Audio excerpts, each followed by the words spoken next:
Hi there guys, so although it is galaxy season, I've been photographing mostly galaxies.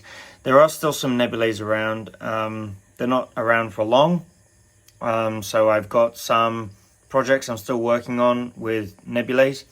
So I'm working at the moment on the Cone Nebula. It's quite faint. I'm having a hard time with it. It needs quite long exposures and a lot of data, and I can only get maybe a maximum of 2 hours a night before it's dipping down below the horizon. So it's going to take me several nights to gather enough data on that. And in the meantime, after that disappears, because basically after the Cone Nebula is gone, there's not much around. I have a couple of hours period before the galaxies start coming over. Because I've got my limited kind of view of the sky here, which is basically to the kind of west, northwest, southwest area.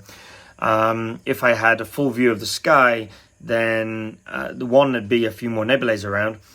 And also as well, I'd be able to start imaging the galaxies right away, because those galaxies at the moment are over here behind the house. And so I would actually be able to be imaging those. But instead I've got to wait until they kind of pass overhead and get to an area where I can see them. So I'm kind of done with the Sombrero Nebulae. The Sombrero Galaxy. And I've started doing a few others now. So the Macarian's Chain, I'm pretty happy with the data I've got on that. I may get some more, but I think that's coming out okay. I'd like to get a little bit more on the Needle Galaxy, add that to the data I've already got, and also as well then the Sunflower Galaxy and the Southern Pinwheel Galaxy. But for the Southern Pinwheel Galaxy, I have to kind of wait up rather late to get that, and again I only get a couple of hours on it before it's kind of moving away, and so the data I'm getting on that is low in the sky already. So that's kind of what I'm working on at the moment. I've got a few galaxies on the go, and trying to finish off my data on the Cone Nebula. So right now I've got data coming in on a cone. Let's take a look at that. So here, as you can see, it's really faint. So this is a 5-minute sub, and you can see this is the kind of classic shape there at the top of the cone. If we switch over to our framing assistant there, you'll see basically what you're looking at is that part there, but rotated another way. So that's what we've just been looking at here. You see this shape here, and this bright star here would be this bright star there. Okay, so that's what we're working on at the moment, and these are 5-minute subs. Now this is with a dual pass filter. You can see the red nebulosity around here. But this is really going to need a lot of integration time, I think, to really bring it out. Now, I may take some RGB data as well at the end. But you can see our tracking is relatively good. It's a little bit hot and humid the past few nights, so it's not great seeing conditions, which does affect your tracking, but 0.94 is not too bad. And I'm getting, kind of 5-minute submissions, subs. These are 300 seconds, quite nice round stars, so I'm quite happy with that.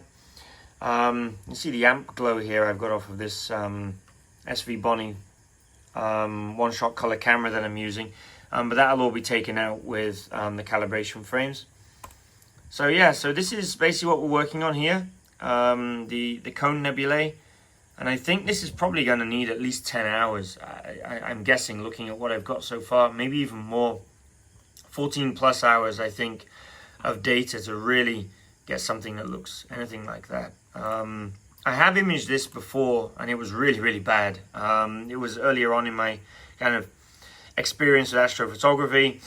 And I did it in full RGB, but it was a really bad image.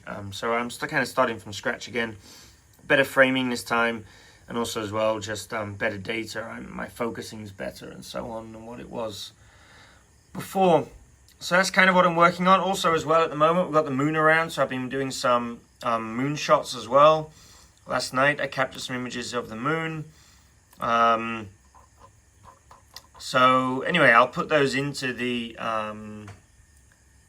titles at the end of this video. You can see the kind of progress of the images I've been working on, and what we've got so far on the Cone Nebulae. After tonight, I'm going to stack. I've got a couple of nights data already, so probably after tonight I'll be up to maybe 2.5, 3 hours of data, and we'll stack that and take a look at it. I don't expect it to be a finished image though. So I'm done with the Cone Nebulae for this evening. I got about an hour and a half of data on that, and now the moon is here. It's about 75 or 80% of the disk, so quite bright in the sky at the moment. So I figured I'd take some images of that. So I've taken a series of exposures through Nina, which I've had success with over the previous couple of nights, but I'm also now trying out a software called SharpCap, which allows me to make a video feed basically and capture frames from that. So I'm in the process right now of capturing 1,000 frames, and then I'm going to use another stacking software. So I'm not going to stack in PixInsight like I would for one of my normal astro images. I'm going to use a different software. So I'm using SharpCap for doing the capturing of the frames, and then I'm going to use something else for the stacking called AutoStackit, which we'll take a look at in a moment. So this is the live video feed from the camera of the moon, and you see here now we've captured 450 out of 1,000 frames, and it's 1:58 a.m., 1:57 a.m. is when this is going to be finished. So there is the moon there. You can see there's a few clouds around as well, but we've got enough of a view there. The moon is just poking through, and you can also see, obviously, how bright the sky is right now from the moon, and so imaging nebulae or other faint deep sky objects with this around is going to be tricky. So yeah, we'll capture 1,000 frames of this. So you can see now some clouds rolling in. The nice thing though about capturing such a large number of frames is that the stacking software is actually going to just pull out the best frames. So you can choose out of these 1,000 frames to stack only the best 10%, 5%, 20%, whatever you want, and it'll pick out the best ones and use those for the actual stack. So we'll take a look at that when this is done, how we do that stacking process. So now here we are in AutoStackit. So I opened up my sequence of 1,000 images, and they're currently being processed now. See here we're 10% through. So the first thing it's going to do is just analyze.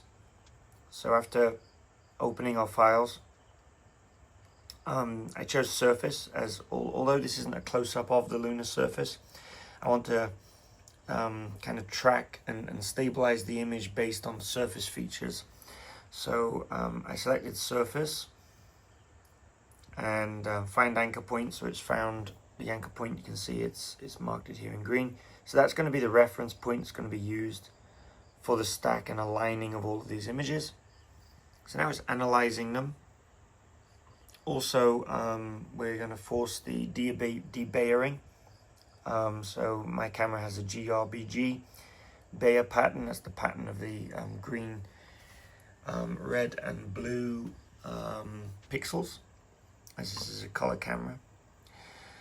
So this is going to do the initial analysis, align everything, and then we will choose our stack options at the end, which is going to be, we're going to input here, it will be 1,000 frames that we're going to stack, and we're going to take the best percentage of frames, and well, I'll say maybe 75% or something like that. So we get the best frames only included in the stack order, or the top 75% of the frames. And then that will give us an outputted TIFF. I'm going to output as a TIFF, and then we'll be able to process that image in Photoshop. Now, what I'm aiming to get here is I want to get a mineral moon image, which is kind of a color image of the moon, where it isn't just going to be gray. We're going to have some color to the surface. So believe it or not, there is actually some color to the surface that we just don't see because of the brightness of the reflected light. So we'll see how this comes out. I haven't done this before. I've only done a grayscale images of the moon before. So we'll see how this comes out. Now you'll notice this is rather green. That's because there's double the number of green pixels as there are red or blue. That's why we have a GRBG pattern. So it's got increased green sensitivity. So we'll balance those color channels later on in Photoshop to sort that out. So while I'm out here stacking my moon images, I'm trying out some Milky Way photography. So I've got my DSLR set up. The Milky Way stretching out up above us there, and doing some long exposures, 10 seconds or so, and we're getting some quite nice images coming out actually. Well, I don't have a fantastic framing here. I just got the edge of the house there in the way, but it's not bad, some of the detail that we've got starting to come out there. So we'll stack these later and we'll see how they look.